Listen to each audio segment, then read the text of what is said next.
Without further ado, I would like to welcome Mr. Narayan Thammaiah to join me for this episode.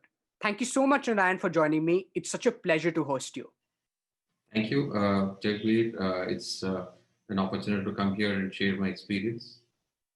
Glad to hear that, Narayan. I'm really stoked for this episode, given that, the background that you come from is really, really exciting. And it's going to be a ball for all of the founders that are listening or the prospective ones that are, going to build the company of their dreams. So, moving forward, and as we enter the episode, I'd love to understand your opinion of the Indian startup ecosystem with context and reference to, how they go about building culture, how they go about building their organizations along with scaling up. So if you could probably give an opinion on the pretext to how the ecosystem has shaped and what follows according to you, I'll be very glad to know. Wonderful. I think to begin with, we are probably in the 11th or the 12th year of the startup ecosystem. If you go back and see, Airtel was one of them, which came in early on. Then after that, there was a huge blank.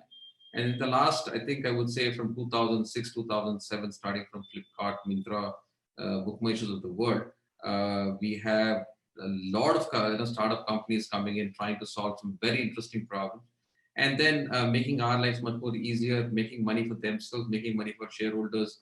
So the ecosystem is thriving, and I still believe we still have a lot of opportunities left. And if someone is creative in solving some of not a bread butter problem, but real technology, real deep tech kind of a problem, I think there is enormous amount of opportunity. It's just that beauty lies in the beholder's eyes of finding the problem and solving it. Fair enough, fair enough. But Narayan, focusing a bit more about, we understand well that, the opportunity is thriving and the companies being built out of India are ready for the global scale now.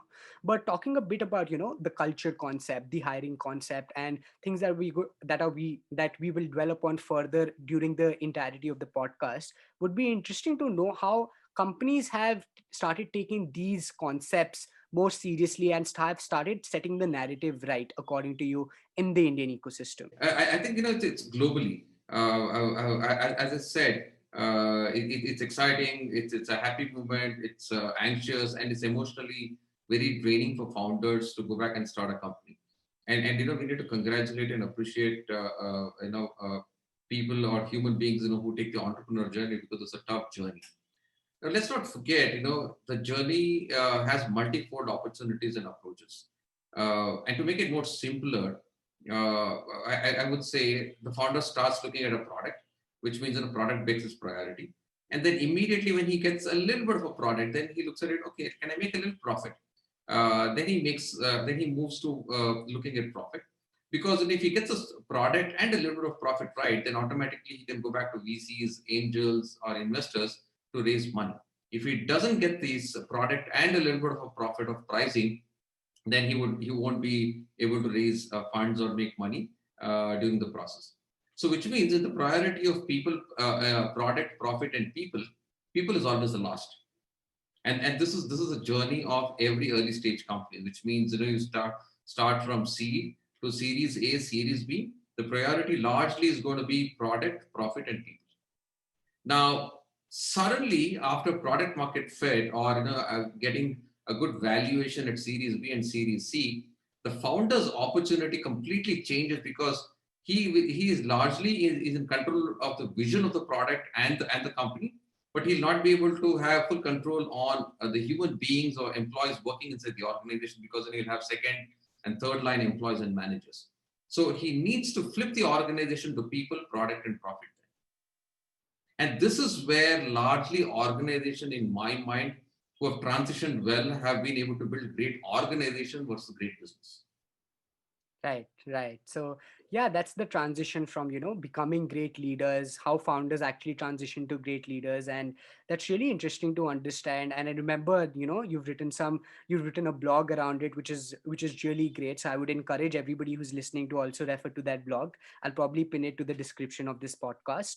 But moving further, so Narayan, you come from a very interesting background and the current title that you have. So you're a venture partner at Accel, but beyond that, you're also a founder coach, which at the very surface sounds very very fascinating to begin with. So if you can probably give our audience a bit of context as to, what are some of the series of events that led you to where you are currently, and how did you come across this space? What were your motivations? What was getting you curious, and what led you here? It'll be very interesting to know.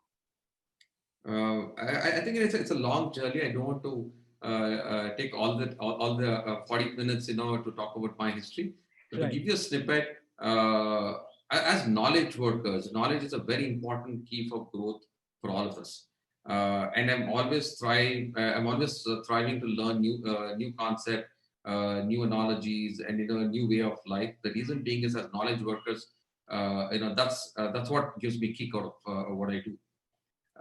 And when I started my career in 1994 till about 2015, I was largely in the operating roles, building companies, which means, you're an early employee, build companies, scale it, and then you get bored after that because it's just going to be nothing other than, pushing papers. So I leave companies. If you go back and see, I've worked and built Rambus in India, AT&T, GBS in India, and then many more. So I had a lot of experience in building companies. Then came the Accel opportunity. Then I felt, why not partner and work for one of India's good VC firms, and help founders become successful.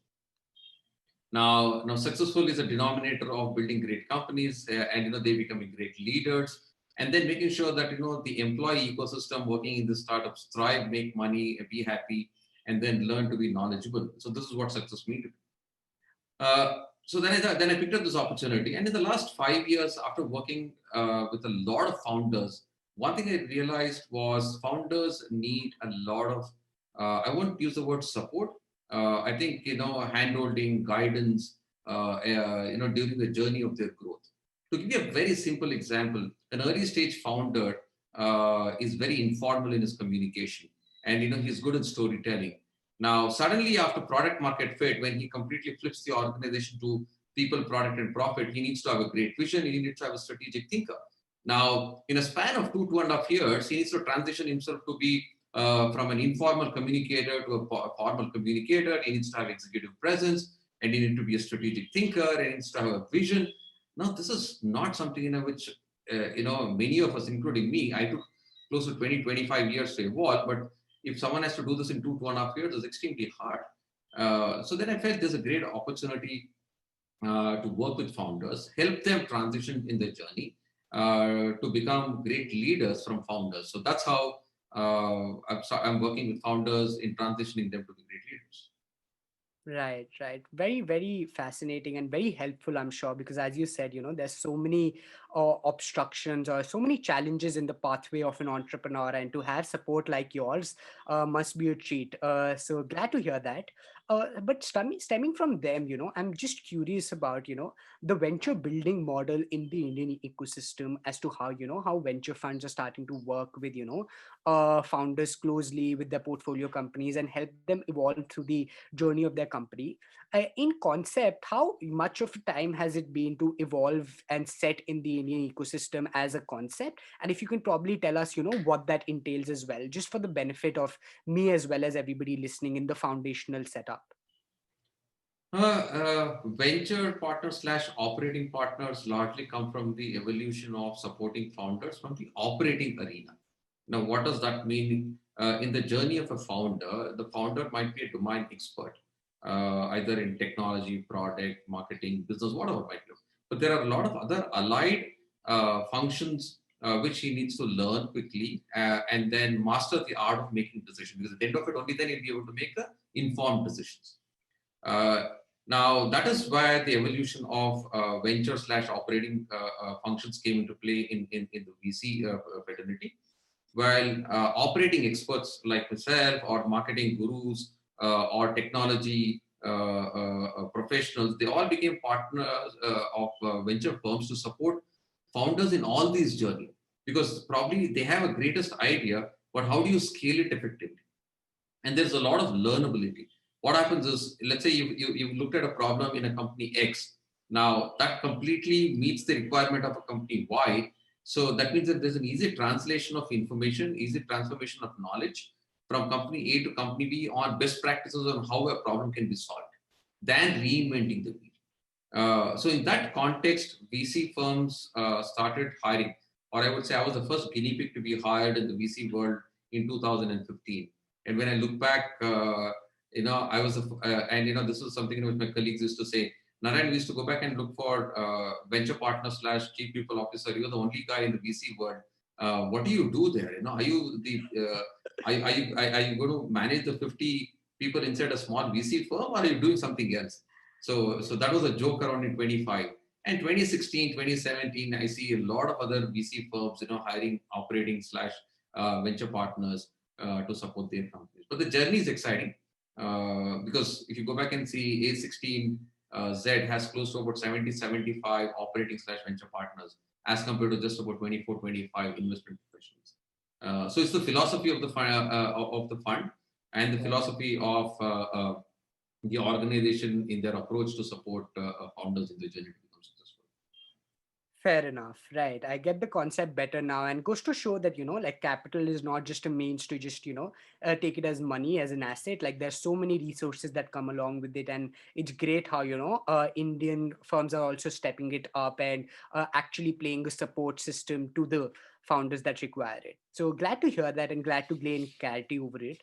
Moving further to, the specifics of what it is that I'd like to discuss and get your insights upon. So Mhm. the first question there is very simply stated. This is something that I think bothers a lot of young prospective founders, somebody like me. And, I'd like to really understand what this entails. So when we talk about the first 10 employees in a startup, right? The first 10, the first 15, the founding team as we know it, what it is that a co-founder or like a couple of founders should look for when hiring the first 10 employees, and how should one go about it if stated plainly? Like would love to know more about how you look at this, and what are some of the frameworks that can be utilized while going about this process. Uh, it, it, uh, Jamie, it's very interesting to understand. There's no set process to go back and hire the first 10 or 15 people. Because the reason is each founder has its own strength and own way of going back and hiring the 10, 15. But let's go back and look at what are those essentials, that someone need to look for, right? Right. Now, let's say you have an idea. Now, the idea has a purpose and the idea has a market, right? And the idea has a growth. Now, these three are very fundamental to any talent acquisition, either at early stage, either at growth, right? So all that you need to do is with the purpose, go back and communicate to a like-minded professional, say, hey, I'm trying to solve this particular purpose. And this is the growth I see in the marketplace. Would you like to come and work? The only skill and capability which I think is most important for an early stage founder is storytelling. Does he have the ability to go back and tell the right kind of story, an authentic story? Most important. Okay, is very important because human beings are quite smart to really understand whether someone is really having a real authentic story or not an authentic story, right? So in my mind, being authentic about the purpose and the growth of what idea means to that particular person is very important. Then comes the other attributes of skills and competencies, right? I'm not going to focus more on skills largely because skills are evolving, and let's focus more on capabilities / competence. Now, in capabilities, if you go back and see for an early stage employee, what do we need today? He needs to be agile, he needs to be a hustler, and he needs to be a problem solver. Okay, Right. right? Now, if you have these three fundamental capabilities, agile, hustler, and problem solver, because you don't know what problem you're going to face tomorrow, right? You might have to work for 10, 12, 15 hours. And then you need to be agile because you cannot have a restrictive mindset saying, okay, this is the way I'm going to work. Because in an early stage, you don't know, how things might shape up, through one approach, through multiple approaches. So I would give merits to these three capabilities in very early stage employees. Now, the last but not the least, let's not forget the synergy between, because it's a founder's company. Right. And in founder's company, let's give credit to the founder and the chemistry with the founder. True. is what I believe is a make or break. Even if they have all the three capabilities which I said, is very, very essential. Chemistry between the founder. That means both need to, I would say, push each other, have open debate. This is not an organization where you have a set process in saying, okay, I'm going to only think to a matter of strategy, but then the execution I'm not going to think through. Here, it's a whole value prop of everything, starting from idea to debate to fighting it through, poking holes in the decision which you have made, and making sure that it effectively go back and execute it. So in this whole value chain, if you don't have the chemistry and the openness to accept one another's questions point blank, then I don't think you need to hire. So the first 10 is what I would put my bet on. As I said, these three plus one, four capabilities. Right, right. Very interesting and very helpful to anybody, who is hiring, and also for operators who are looking for roles in early stage. But, there's a follow up there, like, for operators who can inculcate these skills. If you look at from the flip side, and, if you had to give cues for anybody who's looking to join an early stage, given that there is a considerable amount of, risk, and there is a lot of things, a lot of uncertainty involved, what would your advice be to anybody who's looking to join an early stage, and what are some of the things that they can do better to identify the right set of opportunities, or maybe even the right founders in that case, because large part of it is founder dependent at that stage. So would love to know what you think of this. See, I think first and the most important thing in my mind, I think if you want to join a startup early stage, I mean, you don't have a big heart, and then the early stage employees are more or less equivalent to a founder, while they might not have the idea, but they are working for an early stage company, right? Now, having a big heart is the first important thing, and the second important thing is willingness to take risk. Now, it's a human choices which we make. We all make our choices. We are people of choices whom we make, right? Now, if someone joins a services or a tech or a product company, which is a well-established company, what knowledge he or she would learn and grow into, versus what someone would learn in an early stage company, someone need to look at it pragmatically. Right. And once you decide, hey, this is the journey which I want to go through, and we should encourage them to go through. If someone wish to go through a product company life cycle, that's their genre, because their ability to take risk is moderately lesser, and their ability to hustle and be agile is lesser. So they would choose that model. Right. There's no harm in that, because that's a choice. Because in the way I've seen it is, you need to have passion to go back, and passion and your ability to have a big heart are two fundamental things, for you to work on an early stage company. And I think uh, the last couple of years, we have seen capital being available to early stage founders very early on. So Right. the risk is not as much as it was probably about 8-9 years ago. Right. So because of sufficient capital being raised, so the risk opportunity is reduced. So which means there's great knowledge, good opportunity to problem solve, and let's not forget, if the company does well, good opportunity to be wealthy. Right. Yeah, so the upside is always there if you can identify the right opportunities for sure. But yeah, keeping in mind that you have that appetite to take risk. This is wonderful, and thank you, for the cues that you're giving for the operator side as well.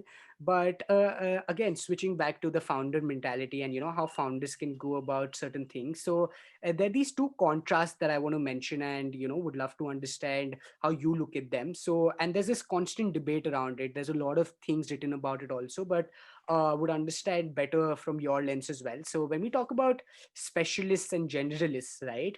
And when we talk about freshers and experienced professionals, these are the two contrasts. Would love to understand at what stage which is preferred and why, and how founders can go about inculcating this in the organization. I know this is like a bit broad based, but would love to know your opinion on this as well. Right. I think this is a good question, considering the fact uh, there's an evolution in the technology industry or in the industry which we are in. So there's always going to be a distinction between generalist and specialist. Right. To be more specific, early stage founders do not need specialists; they need generalists. Right.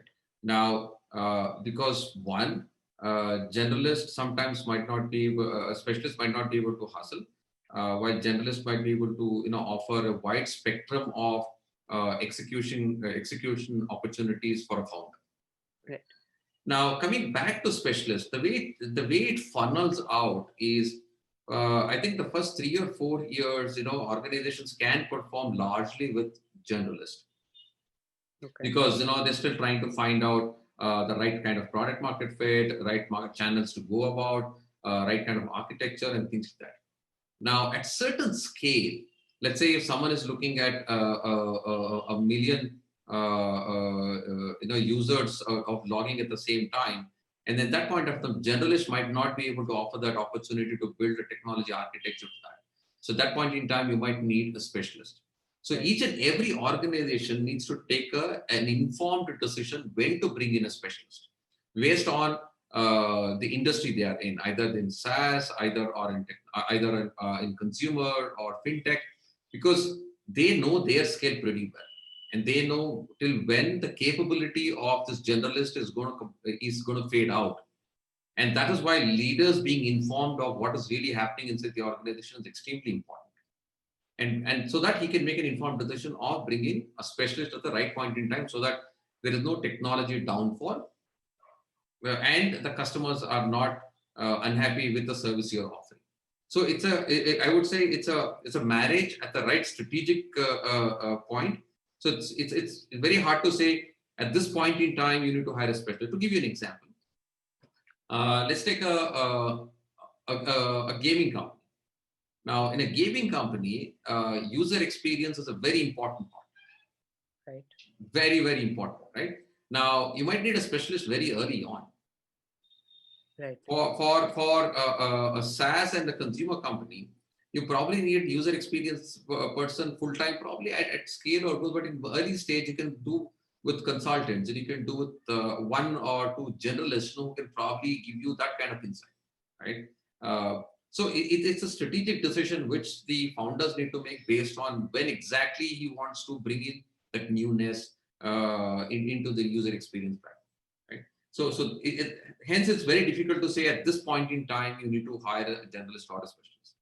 Fair enough, right? So without risking the generalization, like we understand that things are going to be very specific to specific organizations. We get that different stages would require different employees. The second question was about the freshers versus experienced employees. Like if you could point out maybe pros and cons of both sets of people, because we see that there are a lot of freshers are listening as well. So would love to understand what you think of them as well. Uh, See, the most important thing let's take an example of now in the context of an early stage founder, because how an early stage company looks at it and how a growth stage company looks at it are two different oriented organization or a startup.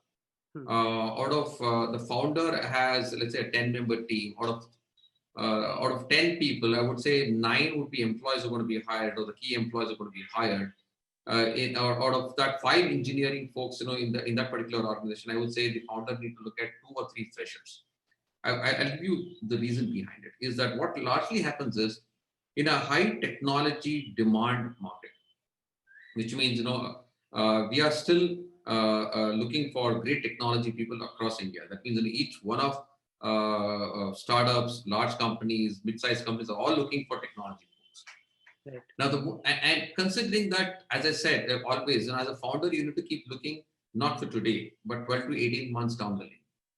Out of the 5-member technology team, in the context of the 10-member organization, hire 2 smart senior folks, who have certain amount of experience, who can really understand technology, who can really understand the nuances of building a great engineering code, right? And then hire fresher. And one important thing is they come with moderately good cost, because that's going to be a cost saver for a founder too.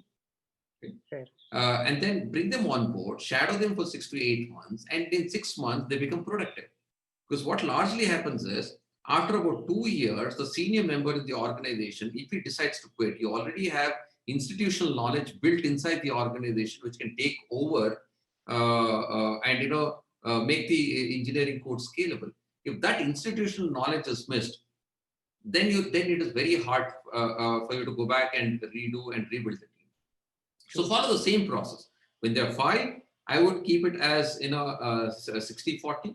And as and when you scale further, which means because the same two employees who are freshers would have moved up with their experience, then I would go back and hire another 40% to 45% of my employees as freshers. You keep what you call adding people, because one important thing is, as technology organization, you need newness.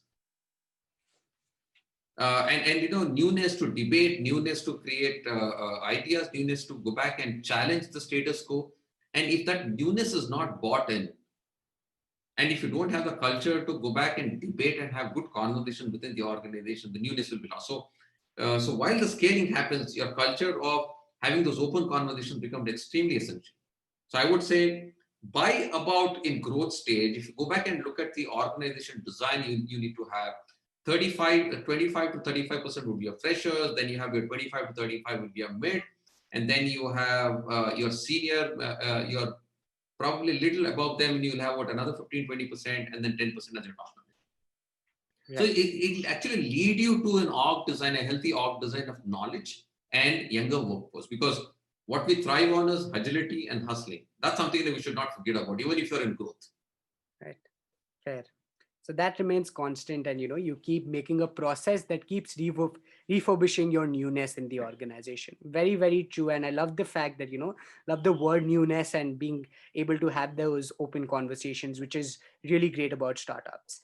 Yeah. Glad to hear that. But again, like one question that stems from that very series of answers is the fact that at growth stage you need to keep putting in employees that come at a CXO level who are specialists. Like, that goes without saying, and that does come in organizations, and we're seeing that trend.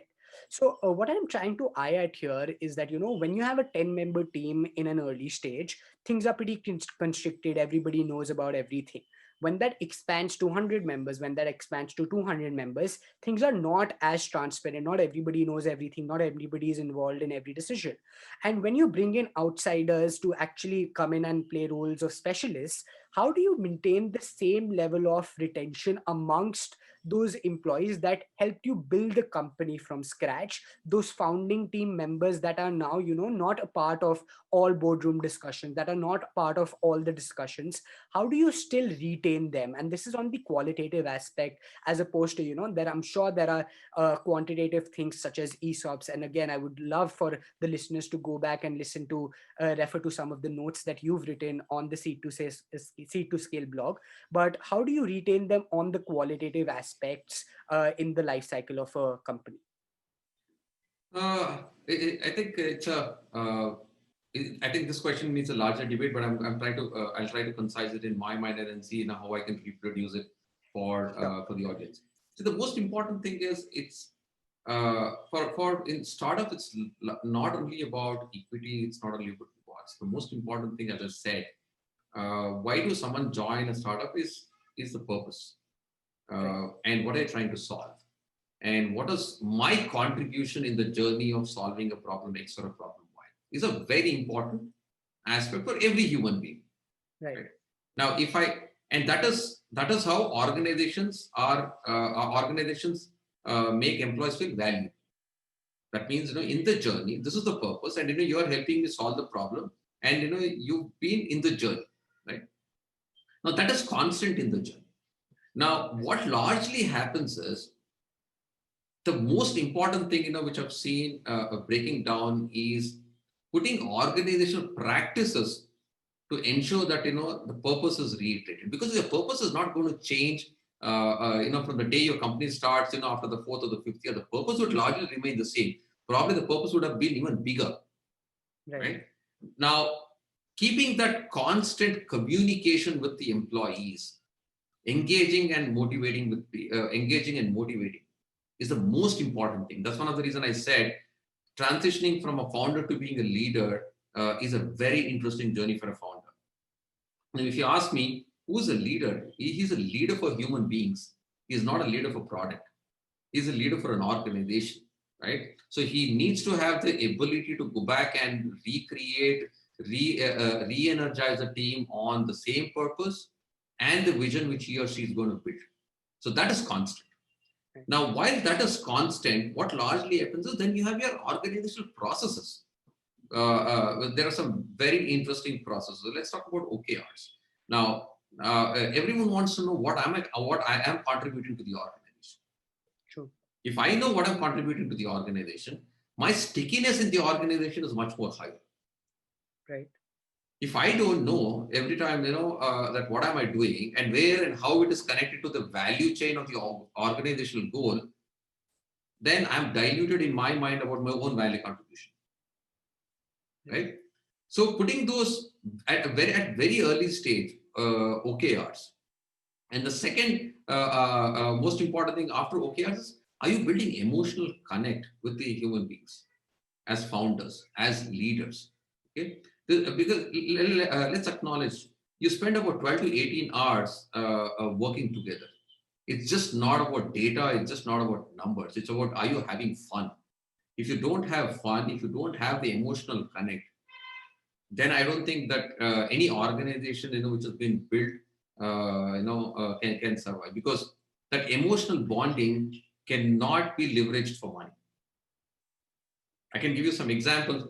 There are some companies which offer 60-65% of market comp, and they have the best NPS score from the attrition perspective. Their attritions are at single digit. There are some organizations which pay 90-95% of market. Their attritions are at 25%. Now, the emotion, because as human beings, we need that. We need to be taken care of. We need to have pride to say, hey, I work with this company, because after some point in time, the purpose would translate into organizational culture. Now, if you go back and see, okay, which company do you work for? Google. Do we talk about the search, or do we talk about the aha of the culture? Right. Right? So that's how the organization will transition with a similar storyline. Purpose, have effective communication, and make sure that you're emotionally connected to the employee well-being. Because if he is doing well emotionally, then I think he or she can make wonders. Very true, very true. Love you the mention of the emotional connect and the human aspect of leadership, as opposed to just mentioning it by metrics, or just tangible things, because some things cannot be quantified. Some things have to remain on the human front, and glad that you've mentioned it, and I think it's going to be a great cue for everybody who's listening. Moving on, Ryan, to something that again Accel's podcast itself inspired me to ask you, given that Abhiraj of Urban Company was on one of the episodes of the Accel podcast, and he mentions very briefly that as founders who are building great companies, you have to be able to attract great talent as well, right? Because when you identify somebody, they can have multiple options, right? They can have any n number of companies to work for, but what is it that in a founder attracts great talent? If you can probably ponder a bit upon and give prospective founders a cue, that'd be very interesting to know. So simply stated, how do founders attract great talent in the very basicness of it, without getting too repetitive of what we've discussed in the past? I think the most important thing is, in a startup, founder is a brand. Right. While the company is a brand, but the founder is the next brand. The investors have invested on the team, on the founding team, and the market and the services consumed by the consumers is largely reflective of the founding team or the brand which they have built. So Right. the founder and the founding team has their brand. Very true. So leveraging their brand is very important. Because, and let me give you a couple of clues. One here. If you say work for a large organization, that means you're working for a large organization. You don't work for a person X or a person Y. Whereas in a startup, you work for the founder or the founding team. Right. Because at the end of it, as I go back and say, the chemistry, if you and the founding team chemistry matches, then there's a clear alignment of purpose. Right? So that's one of the reasons Abhiraj says it beautifully, that the founder is the first point of brand in going back and attracting talent, because you continue to do this from early stage. Because in an early stage, you're probably your story line might not change while the organization fundraising and your volume might change, but your purpose of what you want to achieve hasn't changed from the time you had this idea, you went and hired the first 10 people. Right. So hence, Founder is a great brand. I think all founders should go back and leverage their brand. And in the last, I think, couple of weeks, I'm seeing a lot of founders posting their needs and requirement on LinkedIn. We are seeing that coming out quite effectively. Earlier, it was just the sourcing firm or the talent acquisition resources were posting jobs. But I think now the founders are actually posting and telling their story, Right. because we all inspire by stories, and who better than a founder to tell a story about what company they have built. I think that's what really inspires people to join great companies. And I think that's what most founders need to think of doing, is tell the story and tell an inspiring story. Even if they're vulnerable, please tell the story. Right. Great cue there again. You talk about building a brand, which is very important. And I think, again, like, not a lot of people fundamentally focus on it from the very start, because the obsession with the product, building the company, and is so much that, these things might become second priority. But it's great how you mentioned that, it's equally important, and how it's important to build it from day zero itself. So, it's great coincidental that you mentioned the word brand, because I wanted to talk a bit about employee branding as well, right? So when we talk about, the founding team brand, and as you perfectly mentioned, how do you pass it on to the next set of employees that keep coming in? Because employees are the best catalysts and the best reflection of the company brand. And so the founding team sets a brand which is to be followed up by the next set of hires, and so on and so forth. So how do you set a culture where that brand is very reflective in every part of the organization, and is very self-reflective through the people that get hired in the organization as well? What is your take on employee branding as a whole concept? The way I would look at this is going back to the previous conversation we've had. If you and I were employees in an organization, if we had a great purpose to work for, right, and then if there was an emotional connect within the organization, and and and these two are quite self-sufficient to generate enough amount of pride to go back and tell the whole world, I work for a company X or a company Y. True. It's, I think, going back to very fundamentals of human behavior, because large organizations' brand are largely built on. I don't think large organizations, which are probably the top 1 and 2 and 3, went back and released an ad saying that please come and work for us. This is our culture. No, it is largely built by people who are working there. They went back and said, hey, you know what? I love this company. Do you want to come and work for Right, right. me? Right? Fair. So that connectedness is quite essential from day one. And if you're able to establish this from day one, every employee who's working in an organization will be a catalyst. Some important and interesting clues is we all spend time on social media. Right, Right? One post on your LinkedIn or on Twitter, right. right? You had in the sense, are you serving a nice filter coffee? You like it, so put it on, because you're not hiding anything. All that you're saying is what you like about the company. True, true. And it Right? becomes implicit, I think. Like, after a point, it's just reflective through the conversations that you have, through the social media shares, and you're just talking about it all the time. You're just talking about it.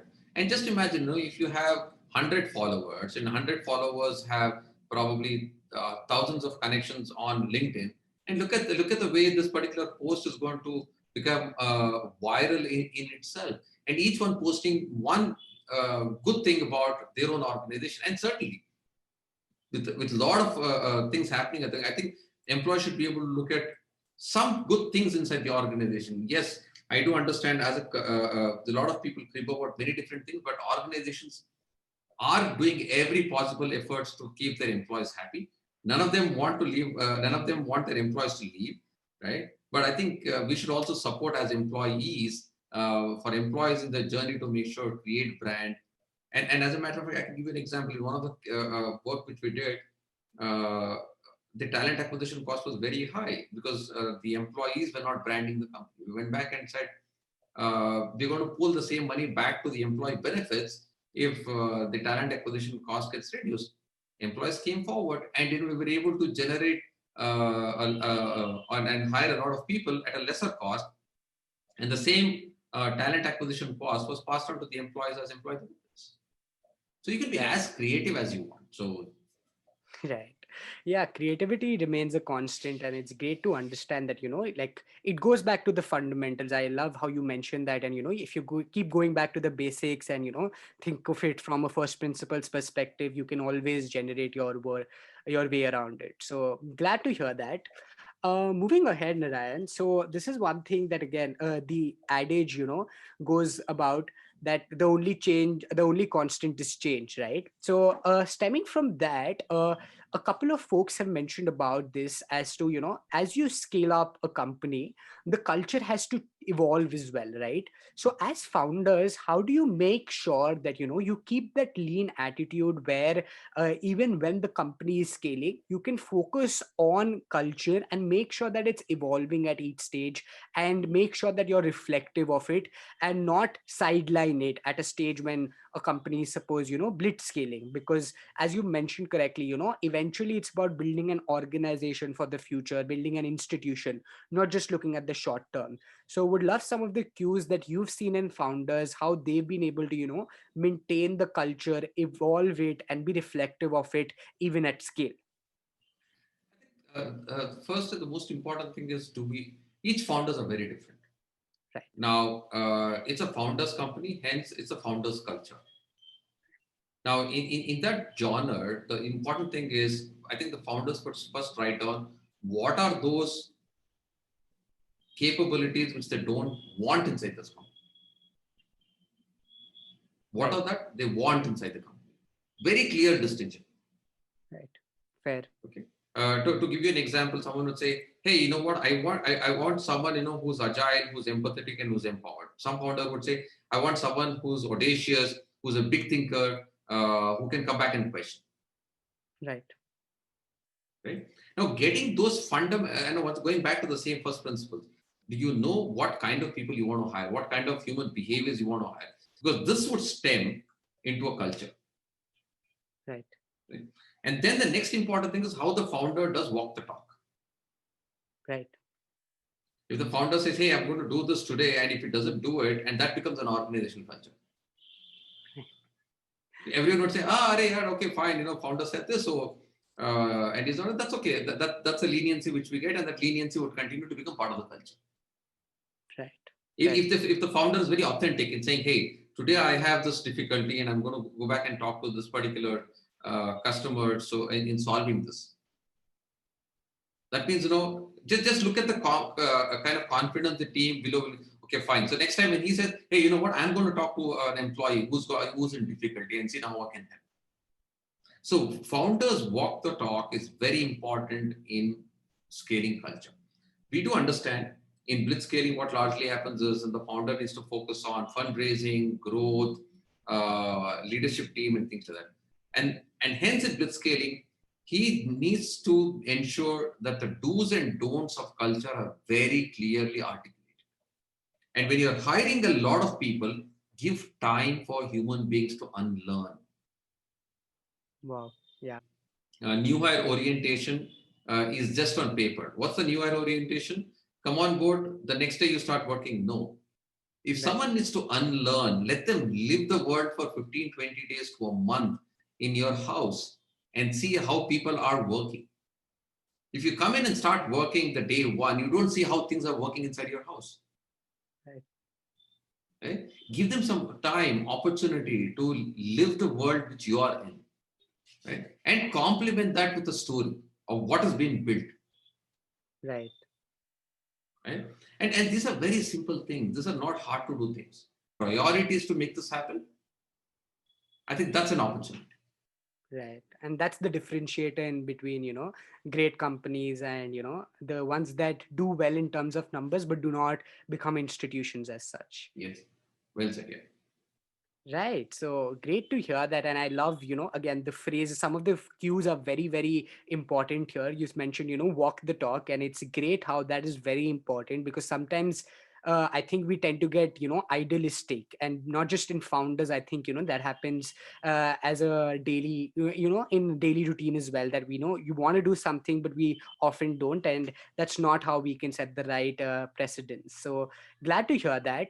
we're almost like a long way through the conversation, but before we enter some of the last portions as we do, would love to understand. So you mentioned a bit about coincidentally about orientation, and would love to understand what's the transition that has taken place in terms of how traditional human resources work in the traditional conventional organizations versus how HRs need to take shape and take control of the organization and be a part of the narrative that shapes the culture of the organization in startups. So if you could probably lay out some of the differences, or maybe how things have transitioned and how things have now started to come into shape, because I'm sure that startups require a different set of skill sets, different set of traditions, different set of things that need to be done by HR. So if you could probably reflect a bit upon that, that'd be wonderful.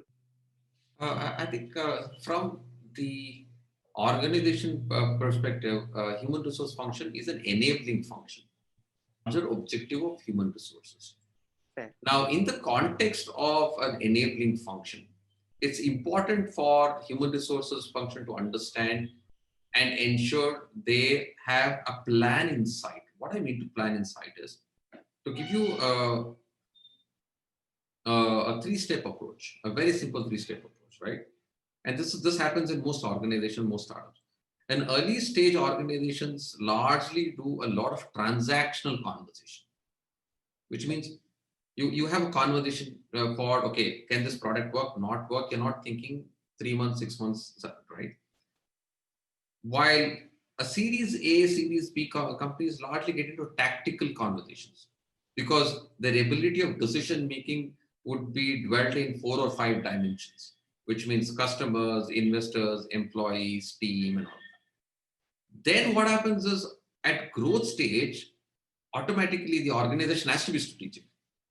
True. Okay. So what I mean is you need to clearly distinguish the role which you play. Is a task tactical or strategic? Fair. What is the journey of the organization? As a human resource professional, you need to get into the organization. Okay, fine.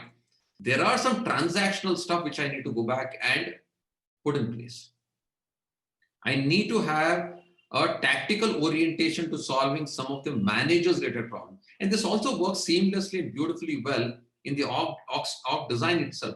Most managers make tactical decisions. Individual contributors make transactional decisions. Right. So you need to understand this, and you need to have a foresight of how are you going to build it. Fair enough. Because you need to understand this, and you need to have a foresight of how are you going to build it. Fair enough. Because any decision which you make today will hit you in the third year or the fourth year. Right. Do you foresee that today? And that is what I say is the role of any leader who's going to join a startup, because he needs to be well prepared to see when he's thinking for today, he needs to think for the next 2 years or 3 years.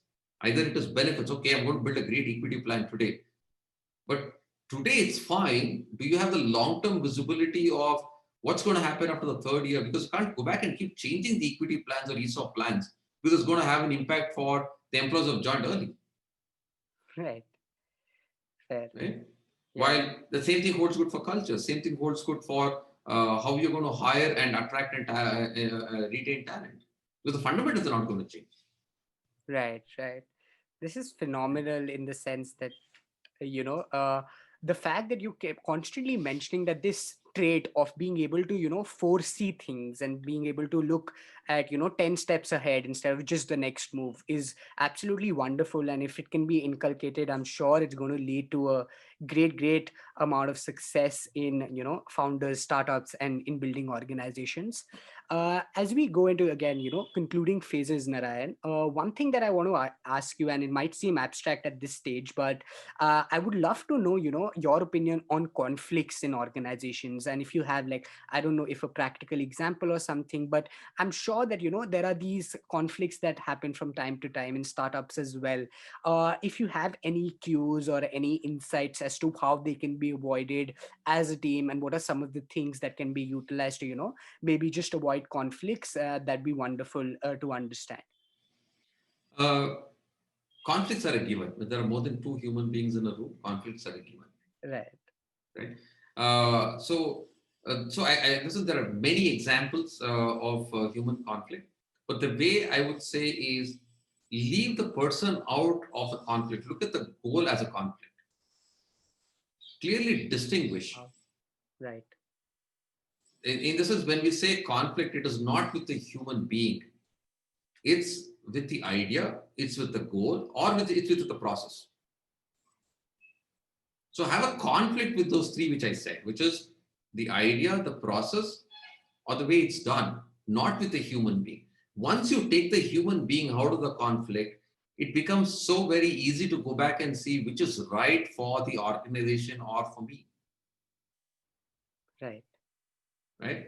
So in that context and in that sense, every founder need to look at it. It's not a conflict because you're working on a goal, you're working on a purpose. There's no conflict in the purpose. There are four ways to reach the same purpose. Identifying which is the best way to reach the purpose is the large amount of goal which most founders are focusing on, right? Now in that journey, please leave, if you have conflicts, don't have conflicts with the human being, with your co-founder or with your team member. Have conflict on the purpose, because have conflict on the process, on how you to achieve that particular goal, because then what happens is then you get into constructive debates, then it turns into a healthy conflict. Then you debate. That is where innovation comes into play. Because when you're debating, you might find an aha moment and say, wow, this is the way we could have done it better. Now if you don't have that conversation and you just say, okay, I have conflict with this particular human being, so I'm just not going to talk to Right. Got it. Wow, this is again like a very, very different perspective to it. I mean, again, intuitive if you think of it from first principles, but rarely practiced. And love the fact that you mentioned that it's never a person that you're in conflict with. It's always processes and the ways that you can achieve things. Because the eventual goal for everybody is ideally the same. That you want to see the benefit of the organization. I it. love that thought again. And, with that, let's move into a couple of, last five couple of minutes where we talk about you, because we've spoken a lot about organizations and we've spoken a lot about, how things can benefit founders. But one thing that I'd like to understand from your journey is that, it's been, you've been at the operator side, you're now on the other side of the table as well. And you've spoken to multiple entrepreneurs through your journey, right? If you had to point out a couple of qualitative learnings from your journey, because it's been a great career and I'm hoping that is going to be an even better one as we move ahead, but if you had to probably take back a couple of things from the last couple of years and bring it to our audience, what would those be, and how would you like to summarize them? uh, the way I would say it is, go with an open mind. Don't be judgmental. First and the most important thing is, and I've had, when I have conversation, people tend to judge much earlier than anticipated. Now going back and looking at it, uh, I've always believed you cannot judge a human being, Wow. because he's got his idea and he's sharing his perspective. True. And and coming back to the same differentiation of conflict which I said, now we are whom we are. The choices and the decisions which we have made is who we are. So in that context, in this sense, I'm no one to judge anyone, Right. right? So be open, don't judge, and ensure you give enough opportunity to listen. Right. Fair. Because today, if you want to have good conversation in a high, fast-paced world, people don't listen. Right. Everyone has an idea.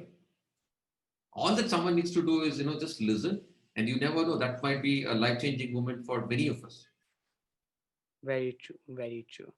Glad right? to hear that, and to have an open mind and to listen. Stemming from that again, so across your years of experience, there must have been a couple of, highs, as we call it, right? And those highs are, I'm sure, very, very great in retrospect, but there are some of the lows as well.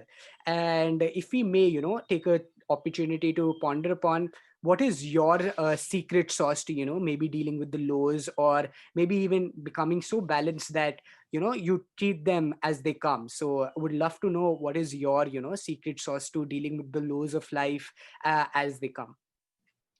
Uh, Now, as I said, very early on, I had the opportunity, or I grew up largely on Bhagavad Gita. That's my orientation to the world. If you ask me what I studied in seventh, eighth, and ninth, or even 10th, or in graduation, I don't remember it. So stemming from that, I think I sleep a lot. Okay. I can sleep for 8, 9, 10, 12 hours. Wow. Now, I grew up doing a lot of sleeping. I think the last 7 years, because I'm a long distance runner, Okay. on a week I run about 55 to 65 kilometers. Wow. That's phenomenal. And the way it works for me is the first 3 kilometers I just get into the rhythm, and only in the end I remember that when I've completed my run. I just go into my what do you call Zen mode, where I don't know what's happening around. Fellow runners are chatting, chit chatting, and in the end they'll ask, "Okay, did you hear what we said?" I said, "Okay, what did we speak?" Right. Why I would think this is every one of us need to have our own passions where we love to do. Sometimes work might not offer that, but I think if you're passionate about something, spend half an hour, 1 hour, couple of hours doing that. It's a mind refresher. Right. And every year, I get beaten up if I say this, but with all honesty, I will say this. Going to the mountains is something in which I inculcated 20 years back. Every year, 15 days, I'm off to the mountains, spend time alone, hiking, staying in tents, looking at altitude, pushing myself to the extremes. And that is Wow. how you know your own limits. Right. As I said, sleeping, running, and not just short distance running, long distance running, 20, 25, 30 Ks, gives me the pleasure that I had a great day. And the day I've run more, that's a day where my happiness is at the high. And Wow. then mountains. This is very, very fascinating. I mean, like, I remember, reading about you and mountaineering as a passion, but to hear it from you and to hear it in such an authentic manner is really great. Like, I would have not imagined it. And it's great to see that, you don't let go of the passions despite how busy life gets, or, how involved you are professionally. So great cue for, I think, founders as well, because we've heard so many stories of people getting obsessed and, working 16, 18 hours a day. Well, that is good and is required maybe at times as well. You cannot, forget the fundamentals, and love your approach to, life in general as well. As we conclude, the last question, and I cannot help my curiosity but ask, given that you've, seen so many founders across the years since your time at Accel and before that as well, I'm sure everybody who's listening is waiting for this answer. If you had to, maybe list down your ideal founder, or maybe just, list down a couple of traits that make a great founder, a founder that actually builds people, which is the theme for the episode, and actually goes on to build an institution for the future. What would you say, and what would your cues be for that? I would say all our founders are fantastic. I had the opportunity to work with, I think 75% of Axel founders. All of them are fantastic in their own way. But I think one trait which every founder needs to have is perseverance. Uh, because if you fail one, just get up and start running. And that's the reason I have an analogy every time. If you want to, start a startup, it's like running a marathon, and you just need to have enough amount of endorphins in you to make sure that you push yourself, because it's not something which is going to stop, right? And perseverance and passion for what you do, two things I think can fuel any human being's growth to what he or she wants to achieve. Wow, perseverance and passion. I think that's a great way to end the episode. With that, I would like to thank you, Narayan, to join me for this episode. This has been such a pleasure and honor to be able to host you for this episode. Thank you so, so much for taking out time for this.